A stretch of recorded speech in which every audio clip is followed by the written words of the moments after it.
va vous parler de la vidéo en ASMR des dirigeants du nouveau Front Populaire. Tentez de comprendre de quoi il s'agit, ces petits bruitages qui caressent l'oreille, ces mots murmurés comme pour apaiser l'interlocuteur. On l'entendait tout à l'heure, vous vous souvenez, Marine Tondelier, Olivier Faure, Sandrine Rousseau, Yann Brossa ou encore Manon Aubry qui se sont mis donc à la ASMR pour décliner leur programme. Augmentation du SMIC à 1 600 €. Blocage des prix des produits de première nécessité. Alors, les toutes premières vidéos en ASMR sont apparues il y a environ une quinzaine d'années. Le phénomène a fait boule de neige. On va tenter de le comprendre avec un spécialiste, Florian Boulot, créateur de la chaîne YouTube Paris ASMR. Bonsoir. Bonsoir. Merci beaucoup d'être avec nous dans Les Vraies Voix sur Sud Radio. Est-ce qu'on peut dire que ça se veut quasi thérapeutique, ces vidéos, un peu comme de la relaxation ou de l'hypnose, quelque chose comme ça ? C'est la première visée, effectivement. L'ASMR, c'est pas vraiment une technique, c'est d'abord une sensation physique qui se déclenche quand elle veut, parce que le système nerveux est aussi autonome. Donc, c'est une sensation qui est extrêmement agréable, et c'est pour ça qu'il y a énormément d'auditeurs sur Internet. Mais qu'est-ce que ça peut générer, par exemple, sur... là, c'est une vidéo politique, mais à des fins politiques, mais qu'est-ce que ça peut générer chez ceux qui vont voter ? Je pense que c'est tout simplement en fait un biais de communication. Vous savez, le marketing s'est emparé de l'ASMR depuis des années parce qu'ils savent que c'est une cible, c'est certes une niche bien sûr, hein, mais ils savent aussi que c'est d'abord un auditoire extrêmement fidèle. Mais je pense que c'est aussi une question de visibilité. Et puis il y a peut-être aussi l'idée que la narration chuchotée, puisque là il s'agit de chuchotement, il y a un petit peu de parodie, mais il y a aussi l'idée que le chuchotement met en valeur d'une certaine manière, c'est quand même un contenu assez insolite, et puis c'est aussi une première, et je pense que là pour le coup c'est assez réussi, puisque la visibilité de la vidéo est assez impressionnante.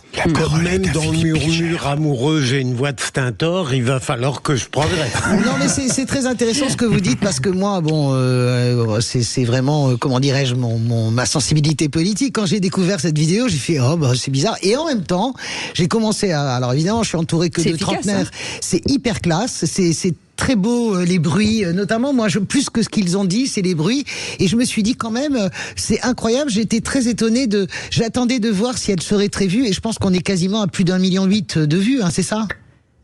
C'est ça, tout à fait. Et puis il y a aussi quelque chose, c'est qu'on vit une période tellement tendue, on entend les gens se crier dessus à la radio, il y a une violence dans les propos, et je trouve que cette vidéo arrive à point nommé. D'une certaine manière, je trouve que chuchoter finalement dans ce brouhaha, dans cette violence, c'est aussi une manière de réussir à communiquer. Eh bien, c'est une façon aussi d'attirer, c'est-à-dire de tendre l'oreille, c'est-à-dire qu'on écoute mieux, on entend et on écoute mieux.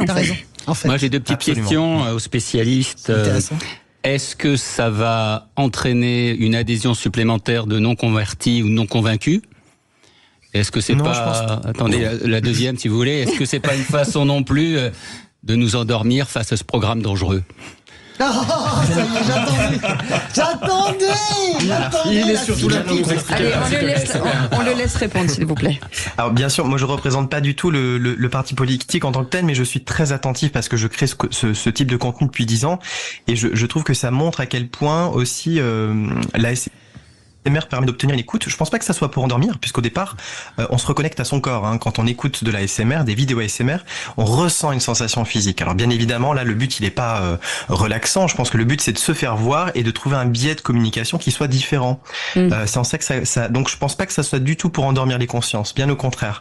Et j'ai oublié la première question. Non, mais ce qui est intéressant, c'est de se dire que cette vidéo, elle a été écoutée dans sa totalité, en fait. On est allé forcément jusqu'au bout pour comprendre et qui sera derrière. Donc c'est ça qui est incroyable, hein, je suis d'accord. Et les vraies vidéos d'ASMR à la base, ça se voit dans le cerveau de celui qui écoute. Quand on fait de l'imagerie. Bien sûr, à partir d'IRM fonctionnel, par exemple, on peut se rendre compte qu'il y a des zones du cerveau, reliées notamment aux 5 sens, qui se mettent en relation, ou qui se connectent de manière simultanée, ce qui n'est pas nécessairement le cas.